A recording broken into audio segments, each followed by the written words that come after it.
Gerbang Maut adalah salah satu peristiwa yang tragis pada tahun 1947 pada saat perang agresi militer Belanda pertama.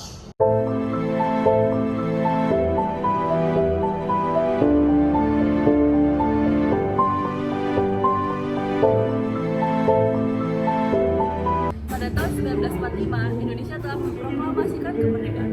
Tetapi, penjajahan tidak berakhir di sini. Pada tahun 1947, penjajah Belanda tiba di Indonesia dan terjadilah perang agresi militer Belanda pertama yang di Bondowoso.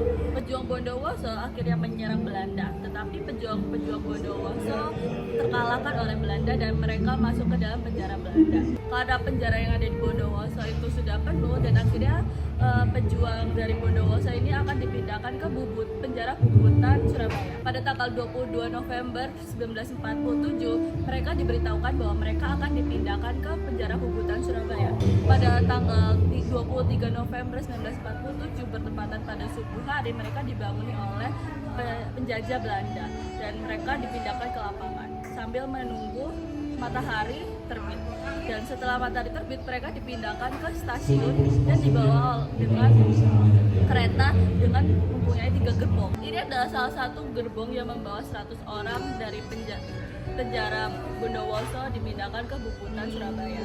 Dan ini tuh gerbongnya tuh kayak seperti terbuat dari besi dan mereka pada pagi harinya itu masih oke menerima udara, masih ada dingin. Tapi pada siang hari mereka sangat kepanasan karena teriknya matahari dan mereka tidak menghirup oksigen, melainkan mereka menghirup karbon dioksida dari orang-orang yang berada di gerbong satu gerbong.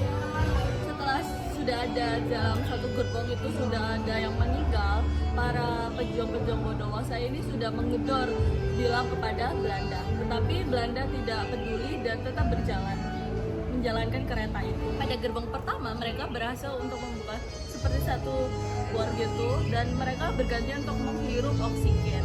Dan tetapi tetap saja mereka kekurangan oksigen.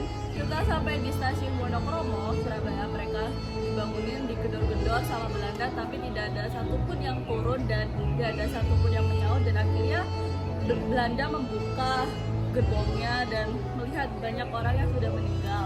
Dan setelah itu yang selamat itu disuruh untuk menggendong, mengeluarkan yang meninggal dan sakit-sakitan dari gerbong itu. Terdapat 46 korban yang meninggal, 11 yang sakit parah, 31 yang sakit biasa, dan 12 orang yang selamat. Jadi itu tadi kronologi dari Gerbang Maut yang sangat kelam peristiwanya.